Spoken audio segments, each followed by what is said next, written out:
Bonjour, je vous propose une quatrième estive après Ève, le personnage symbolique de la création, la première femme, après Déborah et Ruth, personnage significatif dans l'Ancien Testament. Je vous propose de redécouvrir peut-être le personnage central de Marie. Vous savez que la mère de Jésus a été objet de débats, notamment entre protestants et catholiques. On y reviendra. Mais je vous invite à relire ce texte, dans la simplicité de ce qu'il dit, et j'en dirai quelques mots ensuite.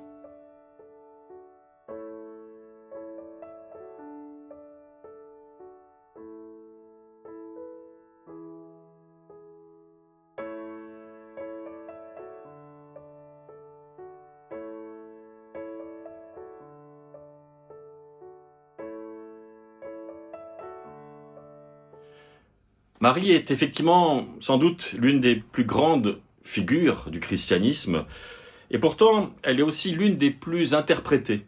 On a écrit, pensé beaucoup de choses, et pour certains même ont pris la Vierge Marie, ce qui n'est pas le cas, vous le savez, chez nous protestants. Parce que nous estimons que la Bible parle de Marie, mais elle n'évoque à aucun moment de prière adressée à Marie. Et c'est là le point peut-être de désaccord. Mais ça ne veut pas dire qu'on va négliger le personnage de Marie. Parfois on dit les protestants, ce sont des chrétiens qui ne croient pas en Marie. Ça veut dire quoi exactement?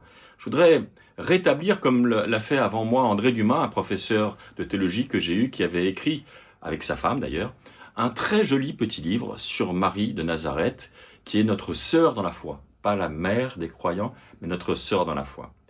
Je crois qu'il ne faut pas l'oublier. C'est une femme d'abord de son temps.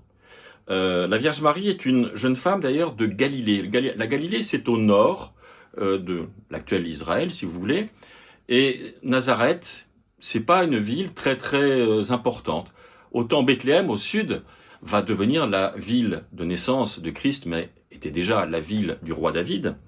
Et bien là, l'évangile de Luc va accentuer cette modestie de cette femme, et elle va faire de Marie un personnage central.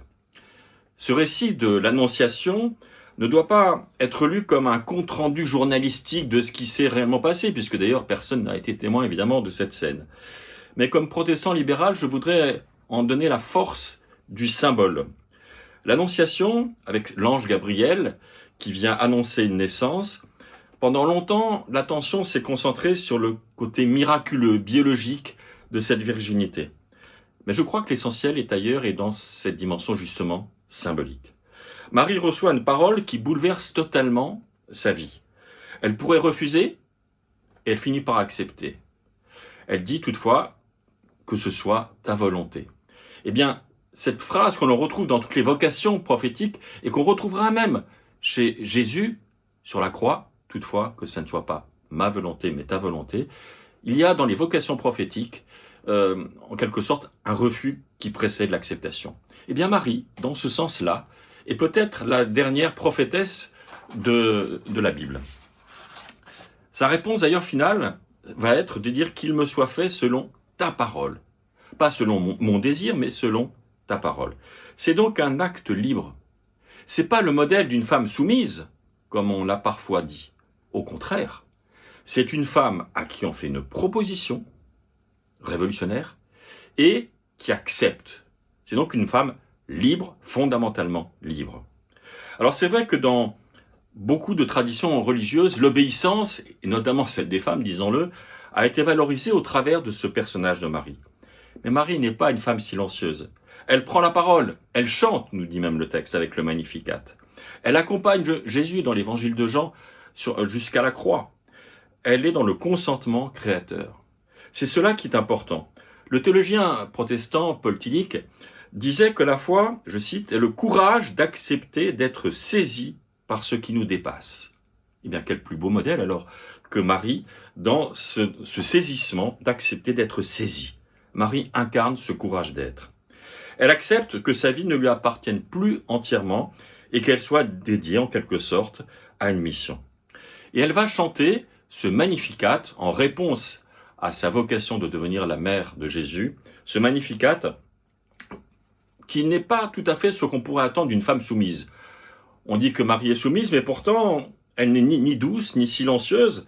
Le texte qui est vraiment un texte important, le Magnificat, la prière de Marie, proclame, je cite, « Il renverse les puissants de leur trône, il élève les humbles. » Ces paroles sont juste politiquement explosives, et non pas d'une femme soumise, comme malheureusement on l'a trop dit.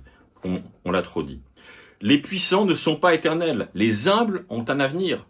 Quelle parole forte pour nous encore aujourd'hui. Marie, c'est aussi la figure de l'humanité croyante. Les réformateurs, et notamment Martin Luther, a dit son amour pour le personnage de Marie et l'importance que Marie avait à ses yeux, non pas dans une prière qu'on lui adresse, mais dans la symbolique qu'elle peut porter. Elle peut engendrer, et vous savez que j'insiste toujours sur le fait que l'un des mots pour désigner la tendresse de Dieu, rachmim en hébreu, est le pluriel du mot qui veut dire utérus. Donc quelle plus belle symbolique que de dire que Marie est celle qui génère la foi, qui en quelque sorte entraîne l'acceptation de l'existence de Dieu et de sa mission. Le oui de Marie n'est pas un renoncement à sa propre liberté, il est, je dirais même, l'exercice de sa liberté. Il montre que la foi ne consiste pas à fuir le monde pour aller dans une autre réalité, mais à y discerner les germes, et j'insiste, les germes d'une création nouvelle. Le philosophe Paul Ricoeur, il se trouve qu'il est protestant, mais peu importe, parlait de la nécessité d'une seconde naïveté à propos de Marie. Après l'analyse critique des textes et des traditions, et c'est ce que nous faisons comme protestants, et notamment comme protestants libéraux, il devient possible de recevoir à nouveau leur puissance symbolique. Marie appartient à ces grands symboles bibliques.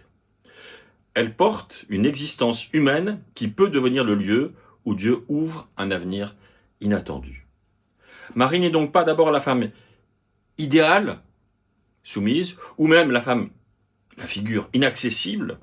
Elle est d'abord une femme croyante qui accepte d'entrer dans une aventure qui va la dépasser. Elle questionne, elle consent, elle accepte, elle chante, elle souffre, elle espère, mais elle demeure fidèle à sa vocation.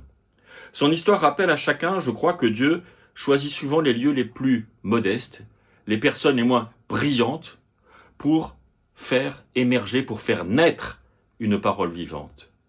Et quelle plus belle symbolique que la maternité pour parler du Christ comme parole vivante. Amen.